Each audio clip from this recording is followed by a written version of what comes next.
नमस्कार साथियों, एक बार फिर से आपका स्वागत है। दोस्तों, एमपीएससी प्रीलिम्स की यूनिट 10 हमने शुरू की थी, जिसमें पहले लेक्चर में हमने आपको ये बताया था कि यूनिट 10 में किस किस तरह के क्वेश्चंस आ सकते हैं। हमने उन सारे 15-16 बिंदुओं को कवर करने का प्रयास किया था जिन पे क्वेश्चन आने की पूरी पॉसिबिलिटी होती है। और आज के इस वीडियो के माध्यम से हम उस सब्जेक्ट में आज एंटर करने वाले हैं, मतलब आयोग पे चर्चा शुरू करने वाले हैं। पर किसी भी एक आयोग को मैं शुरू करूं उसके पहले एक बहुत जरूरी टॉपिक मैं आपको पढ़ाना चाहता हूं, वो है आयोग की प्रकृति, आयोग का स्वरूप, आयोग का नेचर। तो दोस्तों, यदि आयोग की प्रकृति की मैं बात करूं तो आयोग कुल 4 प्रकार के होते हैं दोस्तों। पहला संवैधानिक, दूसरा सांविधिक, तीसरा संविधानेतर और चौथा विनियामक। जैसा कि मैंने अपने पिछले वीडियो में चर्चा की हुई थी कि आयोग की प्रकृति को लेकर जब क्वेश्चन पूछेंगे तो ऑप्शन में आपको ये 4 विकल्प दिखेंगे। कोई भी आयोग आपको दे दिया जाएगा कि निर्वाचन आयोग निम्न में से किस प्रकृति का है, संवैधानिक, सांविधिक, संविधानेतर और विनियामक। तो आपको बताना पड़ेगा। तो इस तरह 4 प्रकार के आयोग होते हैं और किस प्रकार के आयोग में किस तरह की बातें होती हैं और उसे उस कैटेगरी में क्यों रखा है, इसको हम समझने की कोशिश करते हैं। यदि हम बात करें संवैधानिक आयोग की दोस्तों, वे सारे आयोग जिनका वर्णन भारतीय संविधान में है, वे सभी आयोग कहलाते हैं संवैधानिक आयोग। और दोस्तों, यदि उन आयोगों का उल्लेख भारतीय संविधान में कहीं है तो आप मुझे बताइए, उन आयोगों में कहीं भी कोई परिवर्तन करना है, उन्हें खत्म करना है या उन्हें पुनर्गठित करना है, उनमें किसी भी तरह का कोई चेंज करना है तो हमें संविधान में संशोधन करना पड़ेगा कि नहीं करना पड़ेगा। मतलब संविधान में परिवर्तन करके ही उन आयोगों में किसी भी तरह का परिवर्तन हो सकता है। उदाहरण दोस्तों, राष्ट्रीय निर्वाचन आयोग। दोस्तों, राष्ट्रीय निर्वाचन आयोग जो है उसे हम संवैधानिक आयोग कहते हैं। क्यों कहते हैं दोस्तों? क्योंकि इसका वर्णन भारतीय संविधान में है। भारतीय संविधान में जो आर्टिकल 324 है, वहां से लेके 329 तक राष्ट्रीय निर्वाचन आयोग की चर्चा हुई। इसीलिए हम इसे क्या कह रहे हैं? संवैधानिक आयोग। और चूंकि इसका वर्णन भारतीय संविधान में है दोस्तों, तो इसमें यदि हमें कोई भी परिवर्तन करना है तो संविधान में उन प्रावधानों में भी तो परिवर्तन करना पड़ेगा, मतलब संविधान में भी तो संशोधन करना पड़ेगा। तो आपको क्लियर हो गया होगा, संवैधानिक आयोग उन आयोगों को कहा जाता है जिनका वर्णन भारतीय संविधान में है तथा जिनमें किसी भी प्रकार का संशोधन या परिवर्तन भारतीय संविधान में संशोधन करके ही किया जा सकता है। इन्हें कहते हैं संवैधानिक आयोग। क्लियर है? आगे बढ़ते हैं।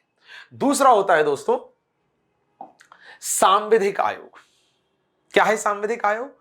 आप जानते हैं कि विधायिका 2 स्तर की होती है। एक केंद्रीय स्तर की विधायिका, विधायिका मतलब जो विधि बनाती है, जो कानून बनाती है। तो संसद को बोलते हैं केंद्रीय स्तर की विधायिका, मतलब संसद जो कानून बनाएगी वो पूरे देश में लागू होंगे। विधानमंडल को कहते हैं राज्य की विधायिका, मतलब राज्य के लिए जो विधि बनाए, और जब ये विधि बनाती है तो ये राज्यों में लागू होता है। तो आप मुझे बताइए, चाहे वो संसद हो चाहे विधानमंडल हो, मतलब चाहे राष्ट्रीय स्तर की विधायिका हो चाहे राज्य स्तर की विधायिका हो, ये दोनों ही विधायिकाएं क्या करना चाहती हैं? संवैधानिक मूल्यों को लागू कराना चाहती हैं, संविधान के नियमों को लागू कराना चाहती हैं। और कई बार उन नियमों को लागू करने के लिए इन्हें कुछ कुछ संस्थानों की जरूरत महसूस होती है, कुछ कुछ आयोगों की जरूरत महसूस होती है। अतः ये संस्थाएं अधिनियम बनाकर, मतलब कानून बनाकर कुछ संस्थाओं का अलग से गठन करती हैं। दोस्तों, उन संस्थाओं को कहा जाता है सांविधिक आयोग। उदाहरण, राष्ट्रीय मानवाधिकार आयोग, राष्ट्रीय महिला आयोग, ईटीसी। अब आप मुझे बताइए, क्या राष्ट्रीय मानवाधिकार आयोग का वर्णन भारतीय संविधान में कहीं है? नहीं है। हां, भारतीय संविधान में यह जरूर लिखा गया है कि प्रत्येक व्यक्ति को मनुष्य होने के नाते गरिमापूर्ण जीवन जीने का अधिकार है। अब सरकार का यह प्रयास है कि हम ऐसे कुछ नियम बनाएं जो कि हर व्यक्ति को गरिमापूर्ण जीवन प्रदान करें। अतः सरकार उन चीजों को लागू करने के लिए क्या बनाती है? राष्ट्रीय मानव अधिकार आयोग, राज्य मानव अधिकार आयोग। ये अलग से कानून बना के लाए गए हैं ना दोस्तों, इनका संविधान में तो कहीं वर्णन नहीं है। उसी प्रकार महिला आयोग, दोस्तों संविधान में कहीं भी महिला आयोग का वर्णन नहीं है। हां, पर संविधान में यह जरूर दिया हुआ है कि प्रत्येक व्यक्ति को, जैसा मैंने अभी स्टार्टिंग में कहा, गरिमापूर्ण जीवन जीने का अधिकार है। महिलाओं को पुरुषों के बराबर जीवन जीने का अधिकार है, सम स्तरीय जीवन जीने का अधिकार है। अब उसके मार्ग में यदि कोई बाधा आ रही होगी तो, वो चीजें सही रूप में लागू नहीं हो पा रही होंगी तो उन चीजों को लागू कराने के लिए, मतलब महिलाओं को उनका हक दिलाने के लिए सरकार को, विधायिका को, केंद्र स्तर की और राज्य स्तर की, यह महसूस हुआ कि इन चीजों को लागू करने के लिए अलग से एक कमीशन, एक अथॉरिटी होने की जरूरत है। तो उन्होंने सर इसको गठित कर दिया। और आप जानते हैं कि जब देश में कोई भी नई चीज हमारी विधायिका बनाती है तो उसके लिए वो एक अलग से कानून बनाती है, मतलब अधिनियम। तो बातें आपको क्लियर हो गई होंगी। सांविधिक आयोग उन आयोगों को कहते हैं जिनका वर्णन संविधान में कहीं नहीं है। उनका गठन संसद, मतलब केंद्र की विधायिका, या विधानमंडल, मतलब राज्य की विधायिका द्वारा अधिनियम लाकर किया गया है। और उद्देश्य क्या है? संविधान में दिए गए मूल्यों को व्यवहारिक रूप में लागू करना। बातें क्लियर है?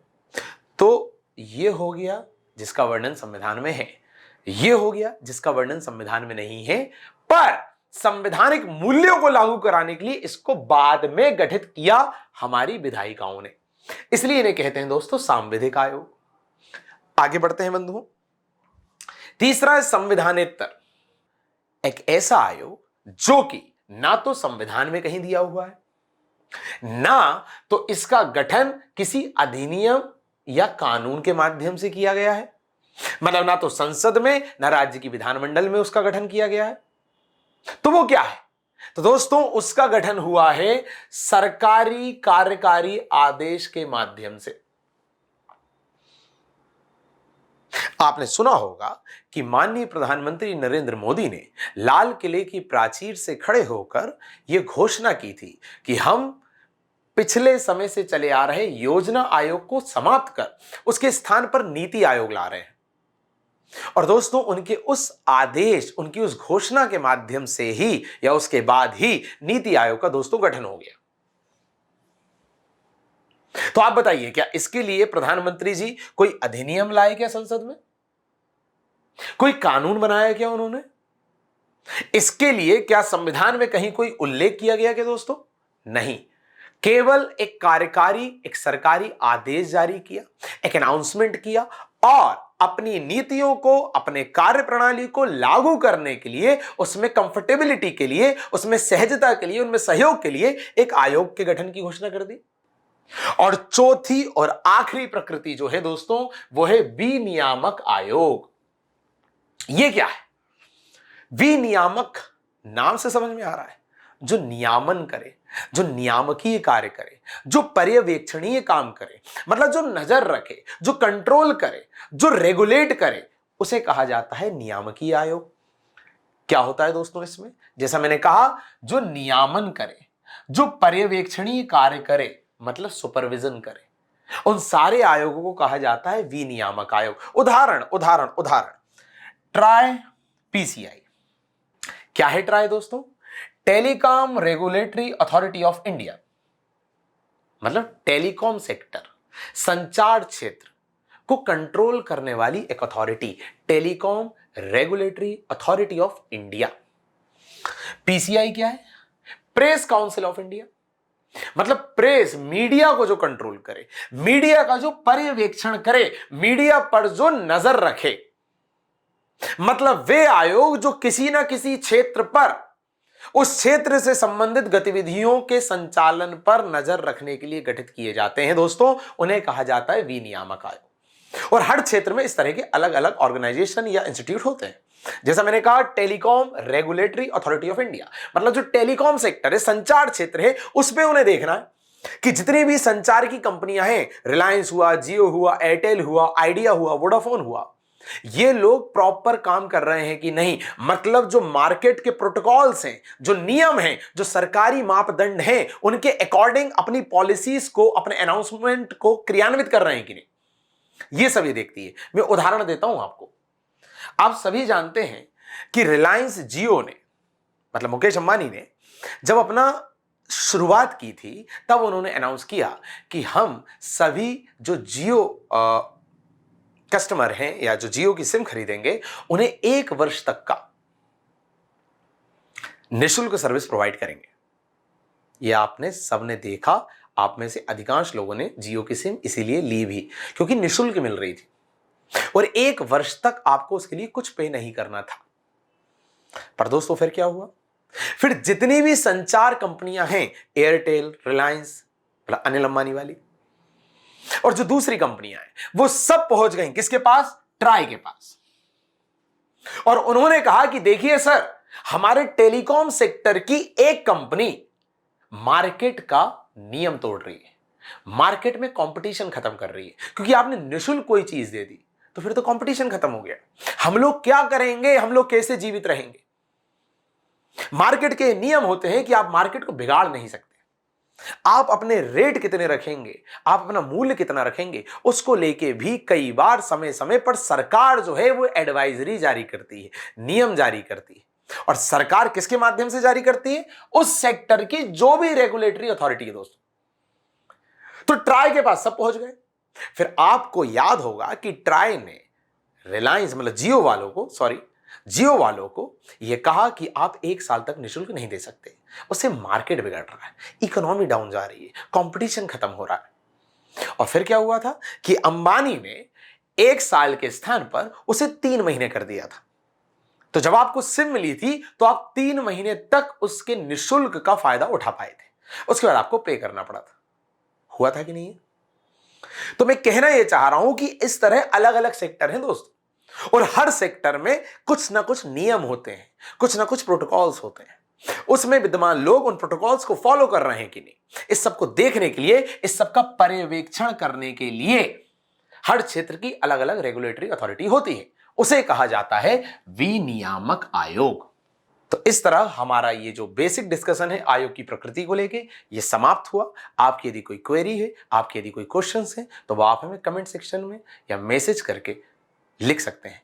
और दोस्तों एक बात और यहां मैं मेंशन कर दूं कि हमारे ऑनलाइन और ऑफलाइन दोनों लेक्चर या दोनों क्लासेस शुरू हो चुकी हैं। ऑनलाइन में भी यूनिट 10 को लेकर हमारे वीडियोस अपलोड होना हमारी एप्लीकेशन पे शुरू हो चुके हैं। हमसे ऑनलाइन या ऑफलाइन किसी भी स्तर पर जुड़ने के लिए डिस्क्रिप्शन पे दिए गए जो जानकारी है उसका आप उपयोग कर सकते हैं। बहुत बहुत धन्यवाद दोस्तों।